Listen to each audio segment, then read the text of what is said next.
Oke coy, jumpa lagi dengan Backend Magang. Stay humble dan tetap semangat untuk terus belajar layaknya anak magang. Oke, saya harap sih semua sehat-sehat ya yang pada nonton. Dan ya lancar terus karirnya, nggak ada masalah.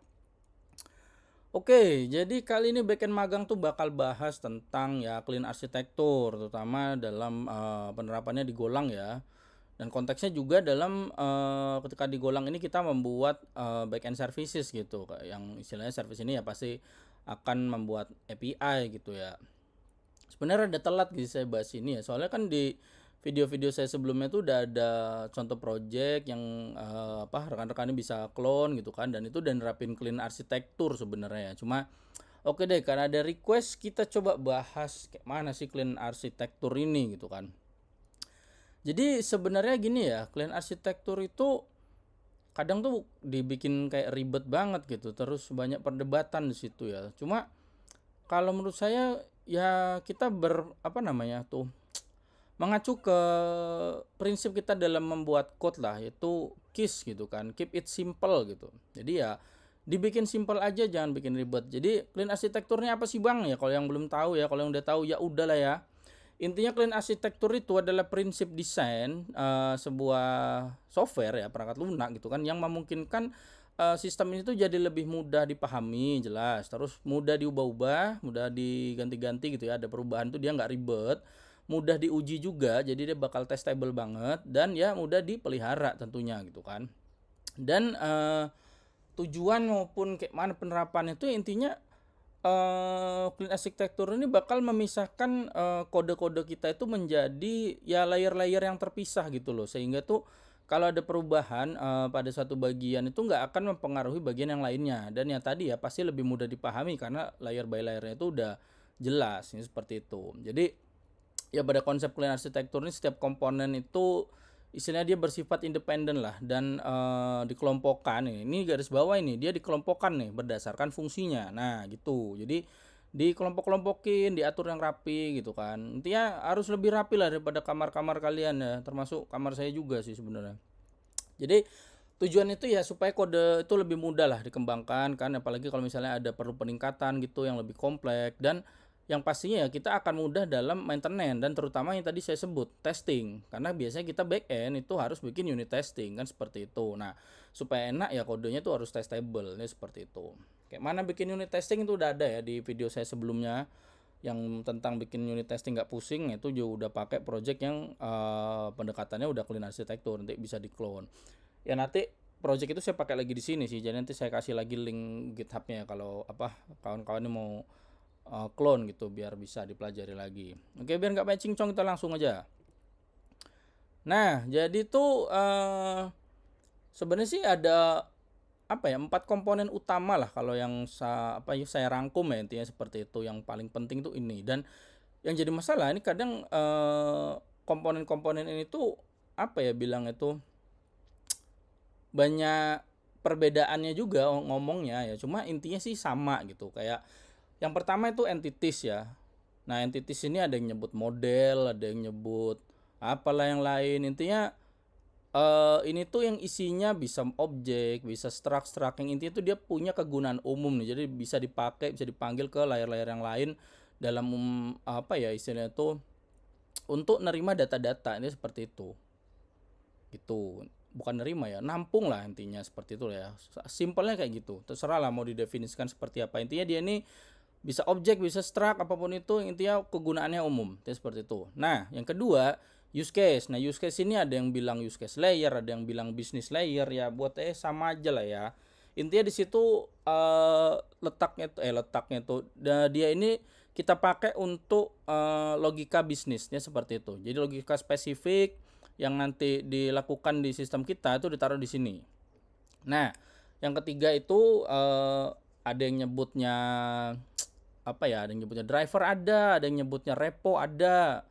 Jadi sih saya simpelnya yang tulisannya pendek ya, saya tulis di situ repo. Bentar guys, ini mau jatuh pula laptop saya, sorry. Oke, intinya repo. Repo ini tuh intinya tuh dia itu detail yang low levelnya lah, kayak misalnya untuk database, terus untuk misalkan ada integrasi ke third party dan lain-lain. Intinya itu ditaruh di sini. Nah, yang terakhir interface. Interface nih, ya ini ada yang bilang interface. Kalau saya sih sebenarnya lebih sering nyebutnya sebagai transport layer. Ada yang bilang juga handler. Ya itu intinya ini kalau dalam konteksnya kita buat service yang untuk API, ini untuk jalur keluar masuknya lah, ini seperti itu. Jadi dia ini yang bakal ngubah data untuk formatnya itu yang lebih sesuai yang bakal diterima si use case layer tadi gitu, ataupun layer-layer nanti selanjutnya. Nanti seperti itulah ya. Jadi biar nggak banyak cincong, kita langsung aja lah ya. Saya ada contohnya. Oke. Sebentar nih kok ada ganggu nih layarnya. Bentar guys. Tisu dulu guys. Oke, kita langsung masuk ke contohnya aja. Jangan yang ini dulu lah, yang simpel dulu lah. Nah ini itu ini nggak usah dibaca kodenya dulu nih ya, nanti kita aja lah. Yang penting kalian lihat sini dulu ya. Nah jadi ini ya, ini nggak perlu dilihat dulu. Intinya di project saya ini saya ini punya main program itu ada di sini, ada di SRC ini, semua ada di sini, main code-nya ya, kode utama itu di sini. Ini saya bagi, ini ada app, ada infra, ada interface. Ini terserah lah kalian mau namakan apa namanya itu, folder-folder ini mau kayak apa namanya, terserah lah ya. Yang penting ini lapisan-lapisan tadi semua ada di sini. Nah, ini misalnya di sini di app ini saya taruh ini ada di TO. Nah, di TO inilah yang saya pakai sebagai entitas itu tadi gitu loh. Jadi nanti ini bisa buat nerima data dari luar, nerima data yang dari kita ambil dari database-nya saya taruh di sini. Mau dipisah antara itu, ada yang buat terima dari luar, ada yang buat terima data dipisah, ya bisa aja, nggak ada masalah. Yang penting itu udah pada layar berbeda kan, jadi agak lebih rapi dan lebih kelihatan lah. Oh ya, kalau ada yang belum tahu di TO tuh apa bang? Di TO tuh data transfer object. Dia seperti itu. Nah ini seperti ini. Nah ini kan kira-kira entity yang saya pakai. Ya gini-gini aja lah ya, nggak terlalu ribet untuk bagian ini. Ini juga sama. Dan ya untuk apa biasanya tuh kalau kita ada function, ada suatu logic di setiap layer ini, ya kita hubungkan ke layer lain itu dengan interface seperti ini ya. Karena kan bisa aja nih, ini method validate. Nah method validate ini bisa aja untuk memvalidasi banyak si struct request yang saya bikin ini nih. Ini kan ada 1, ada 2. Nah di situ saya kembali ke prinsip kita coding itu ya DYR lah ya, di RY, don't repeat yourself. Don't repeat yourself. Ada yang bilang don't repeat your code, sama aja lah ya. Intinya jangan diulang-ulang gitu. Jadi kita buat satu validasi. Kita buat satu interface seperti ini. Dan kenapa pakai interface ini ya? Tadi seperti saya bilang, kita harus buat struktur kode kita ini untuk mudah dites, mudah dibikin unit testingnya. Nah ini dengan ada interface ini kan nanti mockup itu kita tinggal ambil interface-nya aja. Jadi nggak perlu tahu nih ada proses apa di dalam setiap metode itu. Ini seperti itu. Jadi kode saya ini juga menerapkan prinsip solid principle. Nah, kayak mana penjelasannya solid principle itu udah ada di video sebelumnya lah ya. Jadi nggak dibahas di sini lagi. Bisa ditonton di video sebelumnya tentang solid principle. Nah selanjutnya ini yang tadi, ini urutan ini aja lah ya, nggak usah ikutan urutan yang tadi di slide ya, 1, 2, 3, 4-nya, biar atas ke bawah aja biar enak. Nah ini use case. Nah use case inilah yang dipakai untuk logic bisnisnya gitu.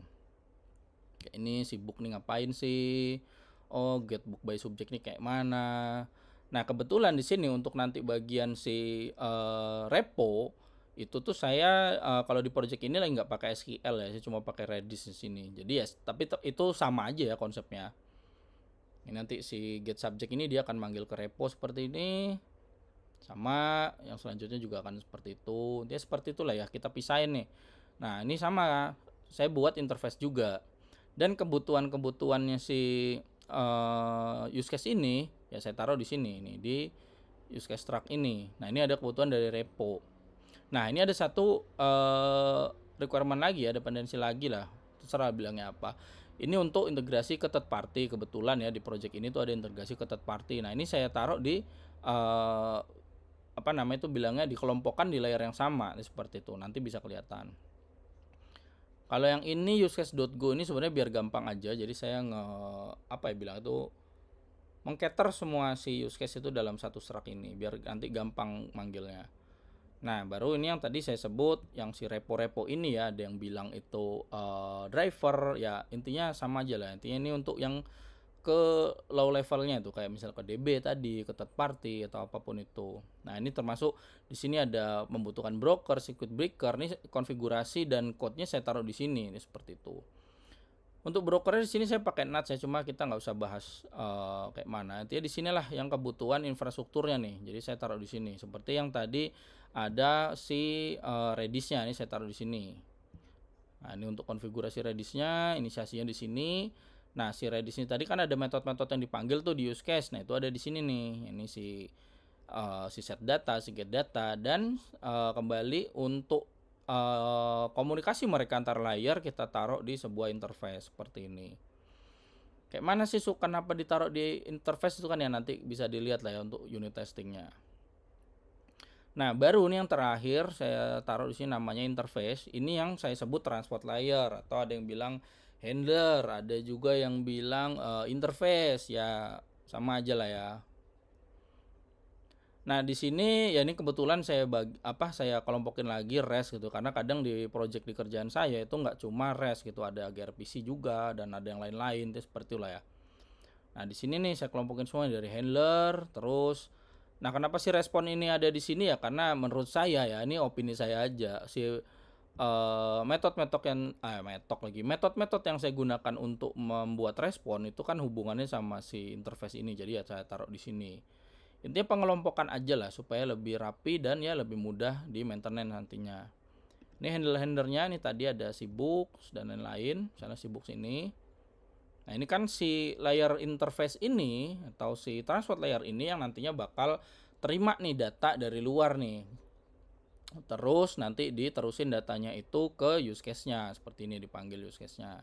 Ini kebutuhannya seperti ini. Nah, ini kebetulan dia juga itu ada kebutuhan untuk rate limiter ya, bisa dipelajari di video yang rate limiter ya, kebetulan aja saya pakai di sini gitu. Jadi ini kadung udah ada. Nanti seperti inilah ya. Oke. Nah, setelah itu ya ini untuk root dan sebagainya ya saya lanjutin di sini, ada rootnya gimana misalnya ini. Nah, terus keseluruhan rootnya tuh yang paling depan saya taruh lagi nih di rest seperti ini.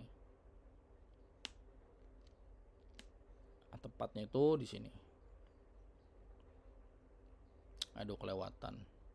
Nah, inilah routing untuk ke backendnya saya taruh di rest ini. Dia seperti itu. Jadi intinya begitu ya, kita clean arsitektur itu pokoknya kita pisahin layer-layer ini berdasarkan ya kelompok fungsinya gitu. Jadinya nanti ketika di maintenance lebih gampang, dan yang tadi saya sebut adalah untuk unit testing. Kita buat kode yang testable. Contohnya seperti ini ya. Ini si books ini. Nah, dia ini kan ada kebutuhannya tuh ke ini integrasi belum saya jelasin ya, sorry, kita kelompat. Nah, integrasi ini sebenarnya cuma untuk ke third party aja sih, karena ini bagian juga untuk low levelnya, untuk ngambil sesuatu data gitu kan, kita mau retrieve data entah itu dari database, entah itu dari cache ataupun dari third party. Maka ini saya kelompokin di sini, ini ada integration. Nah, ini tuh dia tuh ke ini ya, ke open library ini gitu, dia ngambil data dari sini ya, seperti itu. Nah, kita kembali ke sini ke si book ini, berarti kan di sini dia membutuhkan si book integration dan dia membutuhkan si paket yang udah kita buat tadi untuk Redis-nya seperti itu. Nah, jadi di sini kan kita lihat nih di get book by subject ini dia bakal ngambil Redis get data, terus dia juga ada Redis set data. Ini kita pakai di sini. Dan dia juga ngambil data ini kelewat terus integrasi ini ya. Ngambil data dari si integration ini. Metode ini sebenarnya kan gini ya, dia ngambil data dari getbook by subject ini dari si open library itu. Kalau data itu udah ada ya kita cek dulu di Redis ini udah ada atau belum. Kalau belum baru dia ambil data ke sini. Tapi kalau misalnya dia udah ya dia nggak akan sampai sini kan, dia akan di sini aja nih di LAN 34 ini. Nah, kalau dia belum ada dia ambil sini, terus kita set juga ke Redis-nya. Jadi nanti bakal lebih cepat ngambilnya. Intinya di metode ini tuh gitu ya. Jadi saya bukan mau jelasin Redis. Nah, setelah itu kan kita bisa buat unit testingnya. Nah, seperti ini saya bilang tadi nih. Ketika DTO-nya tuh dia butuh apa, Redis-nya dia butuh apa, ini kan kita bisa buat mockup-nya nih. Nah, ini yang saya maksud dengan ketika kita buat layer itu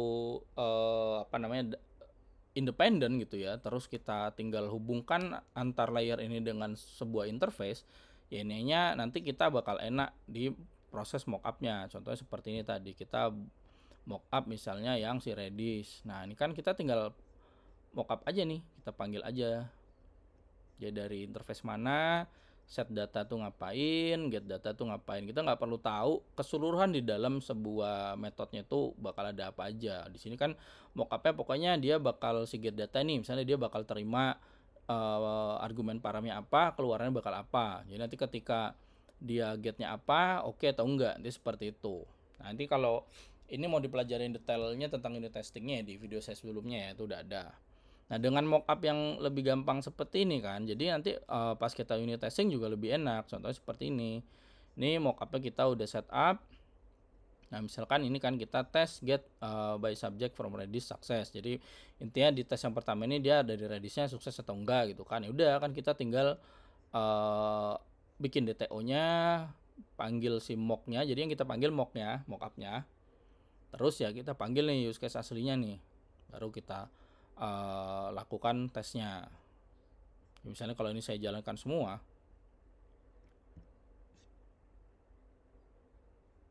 ntar kok belum keluar sih, bisa keluar loh. Nah, ini udah keluar, agak lola nih kayaknya.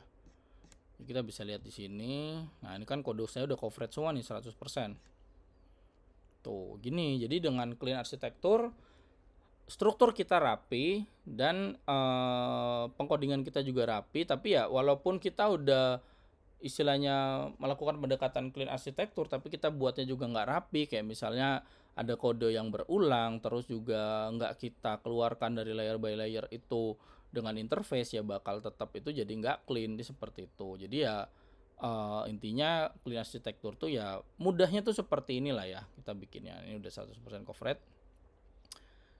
Jadi kalau dari situ kita bisa simpulkan gitu. Jadi manfaat dari clean arsitektur itu ya pertama pasti testabilitas ya, karena akan memudahkan penulisan kita dalam menulis unit testing gitu. Karena setiap layer tadi kan terpisah gitu. Jadi dia nggak ada ketergantungan gitu ke layer-layer yang lain ya, seperti itu. Dan yang kedua ya jelas maintainability, karena akan lebih mudah nih pemeliharaannya dan pengembangannya lebih lanjut ya, karena perubahan di satu layer itu nggak akan terlalu, bahkan ya nggak akan mempengaruhi layer yang lain ya, seperti itu. Dan yang paling jelas itu adalah independensi enaknya. Jadi aplikasi kita itu nggak akan bergantung pada hal-hal eksternal tertentu gitu. Jadi lebih fleksibel dalam misalnya kita mau pemilihan teknologi. Jadi kayak misalnya di kasus yang apa ya, ini tadi lah. Misalkan yang di infra ini. Jadi kan nih di bagian infra ini saya butuh banyak teknologi nih. Ini yang tadi kalau orang sebutnya bisa repo, ada yang bisa infra, ada yang bilang ya driver, ya macam-macam lah ya. Cuma intinya kita buat layer khusus buat itu, ini seperti itu. Jadi ini ada teknologi saya butuh broker, dan broker itu misalnya saya pakai NAT, dan nanti kalau misalnya brokernya ada tambahan nih, pakai Rabbit deh, pakai Kafka juga, ya udah tambahin aja di sini gitu loh. Ini ada butuh circuit breaker gitu kan, terus ada misalnya ini tadi nih butuh integrasi ke third party, terus juga untuk database ini misalnya saya masih pakai Redis di sini. Nah, ini kan bisa juga nanti misalnya ternyata ini butuh disimpan ke database tradisional kayak misalnya di SQL gitu ya. Udah kita tinggal tambahin aja databasenya di sini gitu. Kita tambahin satu folder lagi lah bisa dibilangnya gitu kan. Itu seperti itu. Jadi kita bisa gonta-ganti, bahkan bisa dapat nambah lah gitu ya, menambah database, menambah teknologi apapun tanpa mempengaruhi ya si logic bisnisnya gitu ya. Logic bisnis itu tadi yang ada di use case ini gitu. Dia nggak akan terpengaruh secara signifikan gitu loh kalau ada perubahan sesuatu di sini gitu. Kecuali emang ini dia pakai apa ya, baru kita rubah gitu kesesuaiannya, nanti seperti itu. Jadi pokoknya dalam clean arsitektur ini kita kembali ke apa ya bilang itu prinsip utama lah, yaitu adalah KISS, keep it simple, terus DYR, DRY, don't repeat yourself atau don't rewrite yourself, terserah lah, intinya nggak usah diulang-ulang seperti itu. Jadi ini tuh prinsip penting lah dalam menjaga kode kita itu supaya ya lebih clean dan mudah di maintenance, mudah dipelihara. Dan ya kita bisa juga terapin, ya bukan bisa juga ya, mungkin lebih agak harus gitu ya menerapin ya solid principle juga gitu, supaya ya kualitas desainnya kita ini juga bakal lebih baik lagi. Nah seperti itu. Dan ya kita akan lakukan code review terus gitu, terutama ketika misalnya ada unit testing yang nggak berhasil. Itu kan kita bisa lihat tuh apakah emang salah dari datanya, misalnya data dari database atau data dari third party, atau mungkin memang ada proses penulisan kode kita tuh yang emang belum testable. Itu seperti itu. Jadi intinya clean arsitektur seperti itu ya, nggak usah terlalu susah, dibikin simple aja. Pokoknya intinya ini kembali ya saya anuin, intinya kita bagi apa ya, struktur project kita itu dengan layer-layer yang pengelompokannya itu jelas terhadap fungsinya gitu. Jadi semua itu independen dalam kelompoknya gitu. Jadi nggak saling ketergantungan, seperti itulah ya. Oke, jadi sebenarnya clean arsitektur nggak terlalu panjang sih, gitu-gitu aja lah ya. Jadi saya rasa sih cukup sekian, itu aja. Ya kalau ada yang kurang jelas, ada yang mau ditambahin, tambahin aja di komen, tanya aja di komen, segera saya jawab. Kalau nggak lagi sibuk. Jadi ya gitulah ya. Terima kasih supportnya sejauh ini. Terus support Backend Magang dengan subscribe, like, dan ya, terutama share ya, karena siapa tahu nih ada teman-teman, rekan-rekan kita yang lagi ada masalah tertentu yang mungkin bisa terbantu dari video-video yang saya bagikan seperti itu. Jadi sekali lagi terima kasih. Salam Backend Magang.